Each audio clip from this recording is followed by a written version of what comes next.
All right, everybody, and welcome back to another episode of the Orange Crush podcast. This is the aftermath.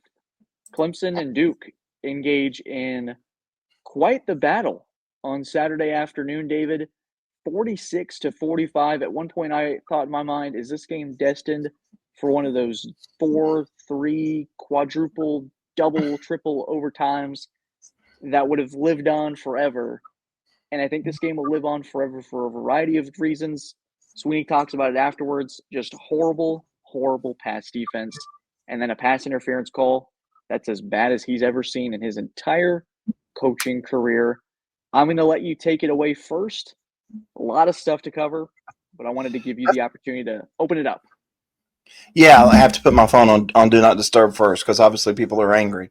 Uh, yeah, we were sitting there as Duke was driving down the field, and you had the bust by, I think it was Wood as one of a number of busts on the day. He lets a tight end loose into the secondary, and Duke converts on a big play, and they drive down. And, I get a text message from Kevin Selman, who works in Clemson Stat Department. He goes, "If you're Duke, you go for two, right?"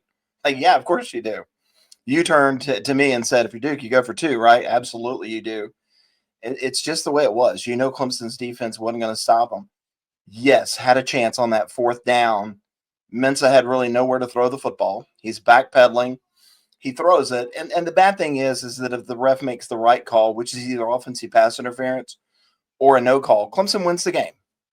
That's just the basic truth of it.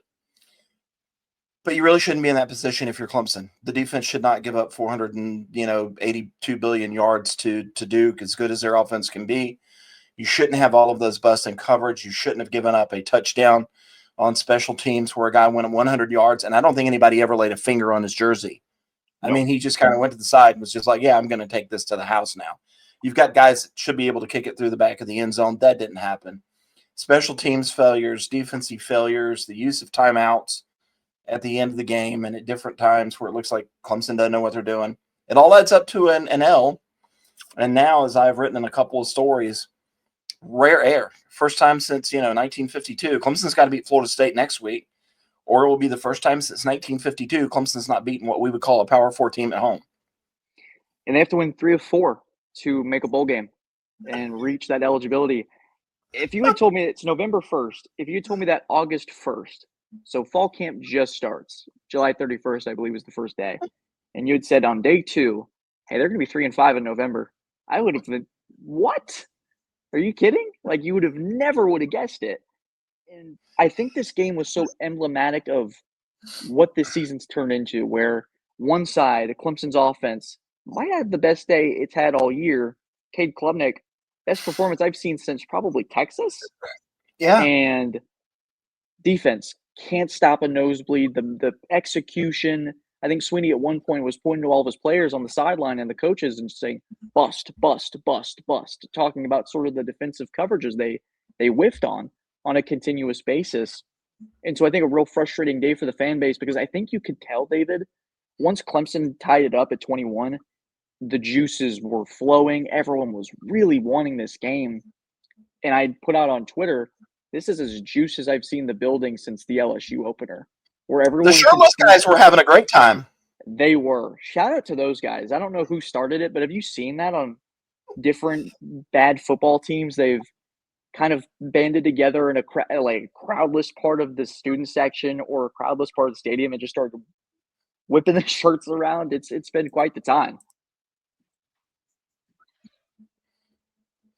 Yeah, and and I go back to the fact that it was, a lot of the bust that's on Clemson secondary, right? They just were not very good, and there was that one play where I'm not sure what it was. I'm guessing it was either a corner blitz with Avion Terrell or he was covering in the zone in the flat.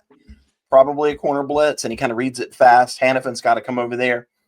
Wide receiver's wide open, walks it in for a touchdown, right? Safety bust. The very next drive, Corey and Gibson bust on a play, then commits a face mask penalty. Then Hannafin can't cover a guy coming on a drag route. Then Gibson's behind on a drag route. Then Ricardo Jones lets somebody get past him, into the end zone, and you go. That's as bad a safety play as you're going to see until The end of the first half when Barnes gets he's toasted. Clemson should.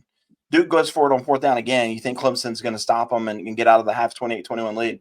Barnes bust, lets the number one receiver in the ACC, guy in the slot, playing too high safety. Can't let him get past you. Can't let him get that deep, and lets him go in for a touchdown. We saw Mickey Conn, the safeties coach, blow up at Tom Allen that somebody after that first bust. And I don't know who he was mad at. Himself, his players, Tom Allen for the defensive. I don't know who he was mad at.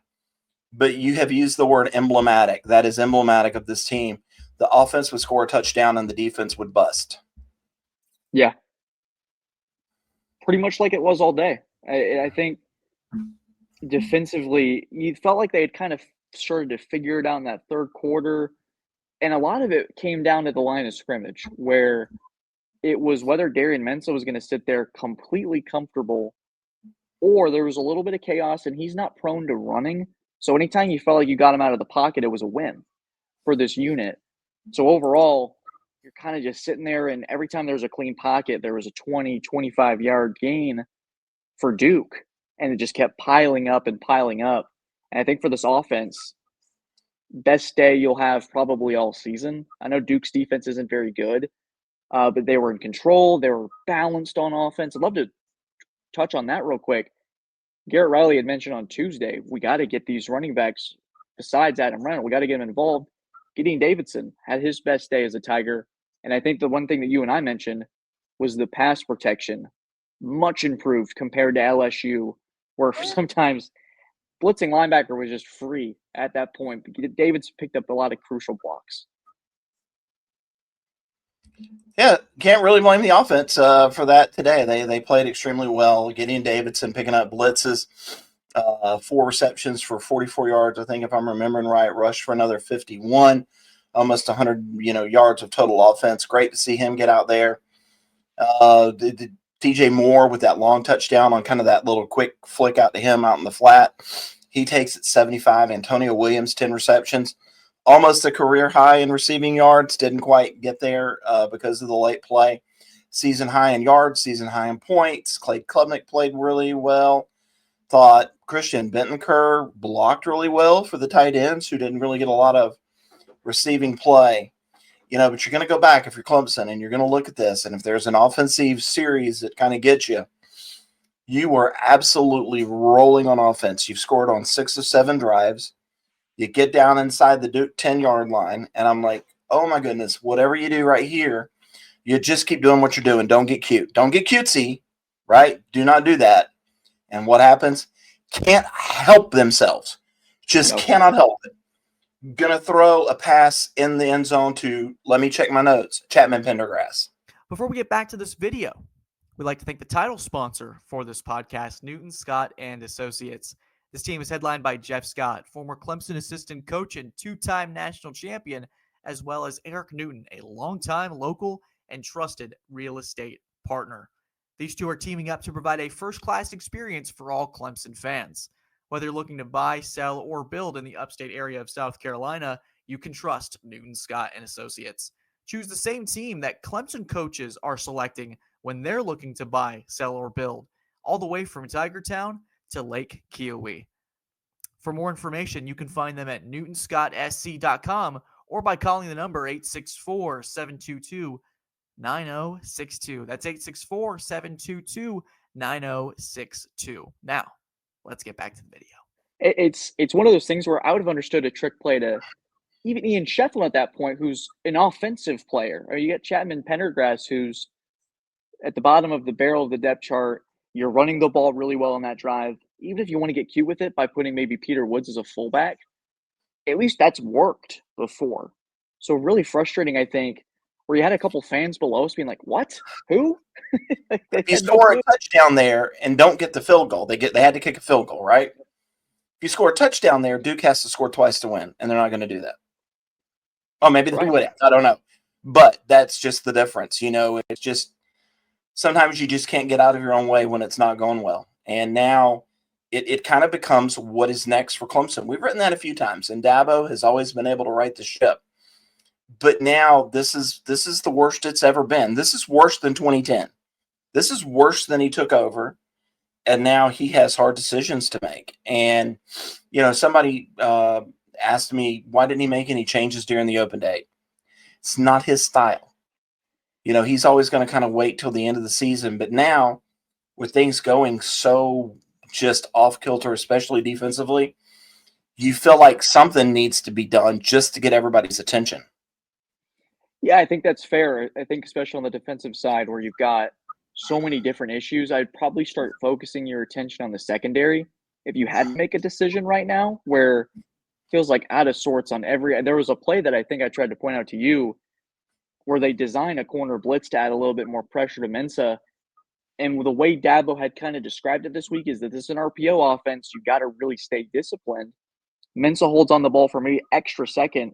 Ronan Hannafin, who's not the most experienced cat out there, bites just enough. And you had Terrell beforehand barking to Ronan Hannafin to stay on his level and stay in his responsibility. And Hannafin completely bites, whiffs on it. And Sweeney had said afterwards that the safety play was terrible. And I think that's probably the worst part of it today was you had no help but beyond that for your DBs. See, but that's part of the problem is that, Tink Kelly gets burned on an early touchdown, even though that was a great throw by Mensa, right? Great throw. He gets burned, former wide receiver. They move to defensive back. Hannafin, former wide receiver, you move to safety. You've got a former wide receiver starting at running back. If you're Clemson, you shouldn't be having to have guys play in those positions. You should be able to go out and recruit and develop safeties, guys who have played the position, because you can't replace experience. And that's part of the problem is that Clemson's recruiting has suffered at times. They're having to move guys around, shuffle them around. Well, we got too many wide receivers. Let's move Hannafin over to defense. He's done fine. He's one of the team's leading tacklers. But against an offense like Duke, there's busts. And, that's when it really comes into play. And that, again, is an indictment on being able to develop or recruit or even evaluate during the recruiting process. It all comes into it. And, you and I have been to lunch with another coach at times, and, we've talked about it. And it's, some of these guys probably need to be somewhere else learning on the job rather than at a place like Clemson. I was over to Motorhome Lot last night, talked to a former player, and he said, where else but Clemson do you have guys who should be learning at Newberry and Presbyterian and Furman getting their first jobs at a major program like Clemson? And I'm like, yep, I get it. And it's beginning to show. In a lot of these games where I think you win on coaching and you win on talent, and if the talent level is equal, and I think we had kind of mentioned that Duke's athletes looked a little bit better than Clemson's at time today. So when you have sort of a deficiency in the coaching staff in a lot of different ranks, particularly on that defensive side of the ball, you're going to get toasted on various occasions. We've seen that against Syracuse, where Clemson, a lot of coverage bust. SMU, just have to design it difficult enough for as long as your offense is on their keys and you do enough to put people in the wrong places. You found success against Clemson. They're going to look at that Duke tape if you're Florida State, and they're going to start looking their chops. They got playmakers in Tallahassee. It hasn't been the best season. South Carolina's got playmakers. Louisville certainly has playmakers. And so it becomes a much tougher hill in the margin for error for a team that's had so many mistakes. It becomes difficult to fathom where the success may come. It's like you had kind of written about a few weeks ago after SMU, is that it's a different time right now, and changes certainly do need to be made. Maybe it'd start now. I don't think that fans would be certainly opposed to that. I know that's not Sweeney's style, but the way he was barking at people on the sideline this afternoon, it would not shock me if tomorrow morning we're learning news. Well, I think everybody realizes that they're fighting for their jobs now. Like, there's no more comfortability. And I thought Dabo looked uncomfortable because Graham Neff was in the post-game press conference. Graham Neff doesn't go to post-game press conferences, right? Talk about awkward. And that's a little awkward, and everybody's a little bit uncomfortable by it. And, that's kind of where we are right now. So we'll have more, as we go on. It will be anxious. I will be anxious to hear Dabo tomorrow night. They're going to go in. They're going to look at the film. I'm sure he's going to have a lot to say. I'm sure the ACC is probably going to fine him at some point for his comments about the egregious officiating. And then there could be other stuff coming. In fact, I'm sure that my phone will at some point begin to really heat up tonight with people not only asking me questions, but me reaching out to people, just to see if we can get a feel for what's going to happen. So, Grayson, here we go. 15 minutes. Aftermath seems like a really good word. A homecoming loss to Duke. Clemson hasn't won a home game against a Power 4 team in over a year. 6-game losing streak at home to Power 4 teams. It's not acceptable. Not for the way the staff is being paid, not for the way Dabo is being paid. Not acceptable. What is Clemson's record if you just had to blindly tell me a number? Yeah, I think they can beat FSU. FSU is more of a run defense. I don't know that they throw as many crosses and drags like Duke and SMU do. They can beat SMU. Don't think they're going to beat Louisville up there on a Friday night. And then it kind of comes down to you can beat Furman, I guess. and how you do down on the road in Columbia. But, the kid down there, Lenora Sellers, has already proven he can beat Clemson once just by running around the yard. Clemson's not very good at staying on the quarterback, and you'd have to say right now, is South Carolina favored? Probably. So does this team finish with 4 or 5 wins? Ugh. That's looking incredibly more likely, and I think I had reached over and I was talking to a few people after this. As the game was progressing and the way it was going back and forth, emotional, people are crying on the field, lots of Kid Klubnik crying post-game. This feels like that game that if Clemson had won, it wouldn't have shocked me if they had rattled off more wins than they maybe should have, just because this was that kind of, okay, that's how you ride into November. This feels like one that Clemson's already kind of buried in the ground, and they just went to the crust of the earth. They went to the mantle. They're in some deep stuff right now, and it wouldn't shock me if maybe Furman is the only win left on the schedule. There's just certain things you don't recover from, and this team is incapable of a lot of things. Emotional loss again. It may be the straw that breaks the camel's back, and 4-8 may be a pretty jarring thing to look at as we reach December.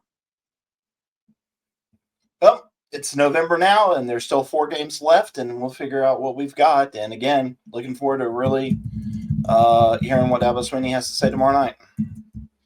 We'll hear, and we'll be ready to rock and roll as you do. We want to thank our sponsors, Newton Scott and Associates and Chick-fil-A, for powering us through the 2025 season. David, it's been a fun one, man.